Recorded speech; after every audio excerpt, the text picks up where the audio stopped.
Fawaidul Muhtaroh. Meninggalkan maksiat lebih utama daripada melakukan ibadah. 1. Perbedaan lamban dan cepatnya, manusia melintasi sirat sesuai dengan kadar istiqomah mereka dalam berpegang teguh pada syariat dan bergegas-gegasnya mereka dalam perbuatan taat semasa hidup di dunia. Ta'liq Hidayatut Talibin, 134. Keterangan senada di Nuruz Zalam 24. 2. Yang paling utama dari 7 orang yang mendapatkan naungan dari Allah di hari yang tiada naungan kecuali naungannya adalah lelaki yang diajak seorang wanita yang mulia dan sangat cantik, lalu dia berkata, "Sungguh aku takut kepada Allah." Hal ini dikarenakan, meninggalkan kemaksiatan itu lebih baik dari berbuat ketaatan. Atau yang semakna dengan pembahasan ini. 3. Ketahuilah bahwasanya agama itu ada 2 bagian. Yang pertama adalah meninggalkan kemaksiatan dan kedua adalah mengerjakan ketaatan. Meninggalkan hal-hal yang dilarang itu lebih berat, sedangkan mengerjakan ketaatan itu siapapun bisa, dan meninggalkan syahwat tidak semua orang mampu kecuali kaum sidikin. Kurang dari Bidayatul Hidayah, 175 lebih besar dari. Sebagaimana hadits yang diriwayatkan oleh Al-Imam Al-Bukhari, Muslim, Malik, Ahmad dan Anasai dari sahabat Abu Hurairah, Rasulullah bersabda, ada 7 golongan yang akan Allah naungi dalam naungannya di hari yang tidak ada naungan kecuali naungannya. 1. Seorang pemimpin yang adil. 2. Seorang pemuda yang tumbuh dalam ibadah kepada Allah. 3. Seseorang yang hatinya selalu bergantung dengan masjid-masjid. 4. 2 orang laki-laki yang saling mencintai karena Allah, berkumpul karenanya dan berpisah karenanya. 5. Seorang laki-laki yang diajak oleh perempuan yang mulia dan cantik tapi ia berkata, "Sesungguhnya aku takut kepada Allah." 6. Seseorang yang bersedekah dengan sedekah secara diam-diam sehingga tangan kirinya tidak mengetahui apa yang disedekahkan oleh tangan kanannya. 7. Seseorang yang menyendiri sambil mengingat Allah lalu berlinang air matanya. Hari Bukhari, Muslim, Malik, Ahmad dan Nasai.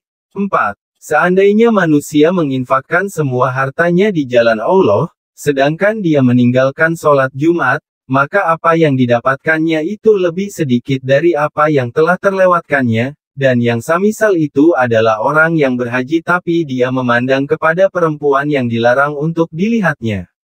Atau yang semakna dengan pembahasan ini. 5. Imam Al-Junaid berkata, meninggalkan perbuatan ghibah atau meninggalkan adu domba itu lebih utama dari 100 haji setelah haji yang wajib. Allah berfirman.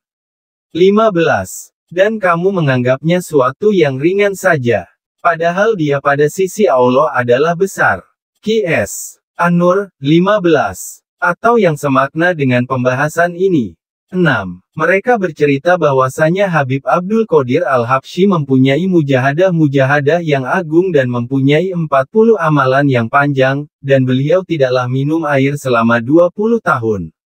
Tatkala beliau berziarah kepada habaib penduduk kota Al-Masilah, mereka pun merasa gembira dengan kedatangan beliau, lalu pergilah Habib Tahir bin Husain dan Habib Abdullah bin Husain bin Tahir kepada ibunya seraya berkata, "Wahai ibu, beliau adalah Habib Abdul Qadir Al-Habsyi, keadaan beliau seperti ini dan itu, beliau adalah orang yang begini dan begitu, dan beliau tidaklah minum air selama 20 tahun. Lalu sang ibu berkata, dia adalah sebaik-baik lelaki dan perbuatannya adalah sebaik-baik pekerjaan serta sifat yang kalian gambarkan sebaik-baik sifat. Tetapi berikan sebuah gelas padaku dan penuhilah dengan air, lalu berikan padanya."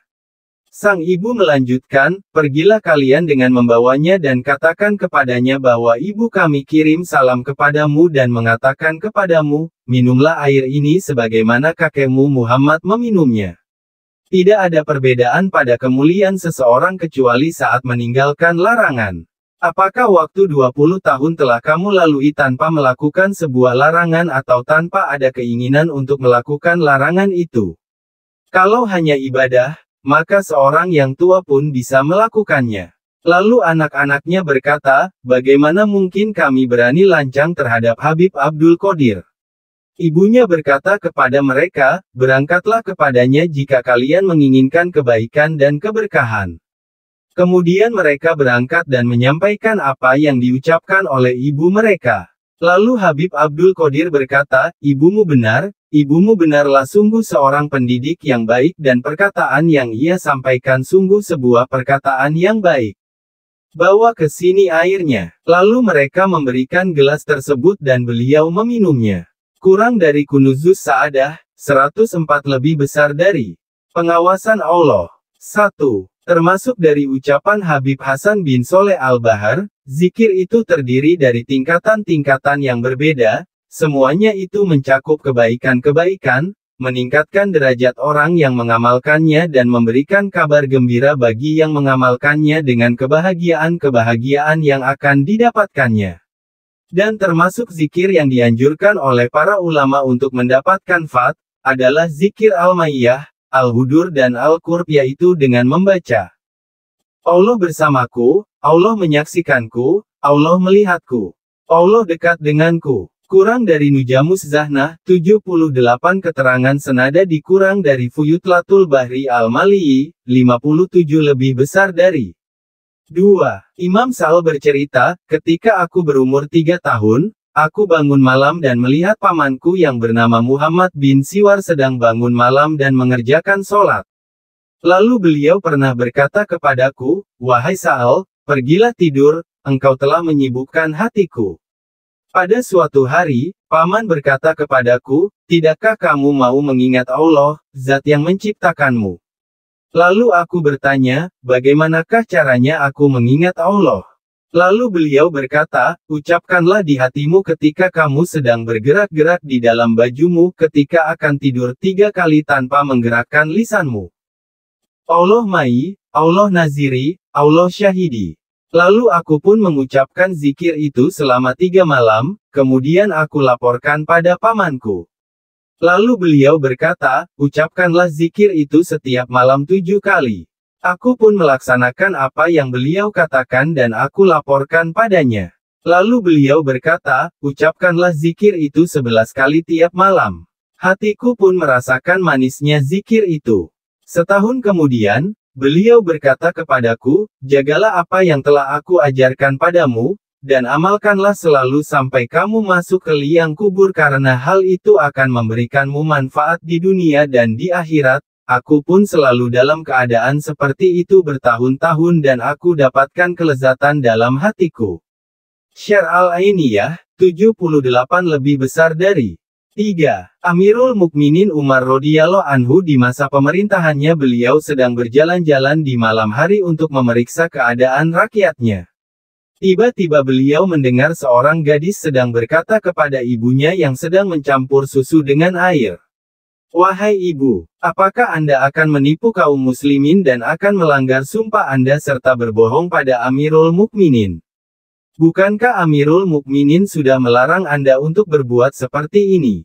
Lalu sang ibu menjawab, apakah Amirul Mukminin melihatku sekarang? Petik 2. Si gadis ini pun berkata, jikalau Amirul Mukminin tidak melihat kita, namun Tuhan semesta alam sedang melihat kita. Umar pun bersegera mendekati suara gadis itu dan menanyakan tentang si gadis itu. Lalu beliau tahu bahwa gadis itu adalah putri dari penjual susu. Kemudian Umar mengumpulkan putra-putranya seraya berkata, siapakah di antara kalian yang mau menikahi putri penjual susu itu? Semuanya pun terdiam. Lalu Umar berkata, demi Allah, jika tidak ada yang mau menikahinya, maka aku yang akan menikahinya. Kemudian Hashim putra Umarlah yang menikahinya dan mereka berdua hidup bersama dengan kehidupan yang bahagia. Lalu kedua pasangan itu dikaruniai seorang putri yang bernama Laila, dan si Laila ini dinikahi oleh Abdul Aziz bin Marwan, lalu keduanya dikaruniai Khulafaur Rasyidin yang kelima yaitu Umar bin Abdul Aziz. Kurang dari Dalilus Sailin, 625. 4. Dikisahkan bahwasanya ada sebagian guru memberikan keistimewaan kepada salah satu muridnya dengan condong kepadanya. Murid-murid yang lainnya pun membicarakannya. Lalu sang guru menyerahkan seekor burung pada tiap-tiap muridnya seraya berkata, "Sembelihlah burung itu di tempat yang tidak terlihat siapapun." Setiap murid pun pergi dan menyembelih burung itu di tempat-tempat yang sepi. Lalu datanglah murid yang diistimewakan ini dengan seekor burung yang belum disembelih. Sang guru bertanya kepadanya kenapa burung itu belum disembelihnya. Sang murid menjawab, "Anda menyuruhku untuk menyembelih burung ini di tempat yang tak terlihat siapapun, maka tiada tempat kecuali Allah Zat Maha Benar melihatnya." Lalu sang guru berkata kepada murid-murid yang lain, "Karena mila aku mengedepankan murid ini atas kalian." Kurang dari Al-Jawahir Al-Lulu'iyah, 47 lebih besar dari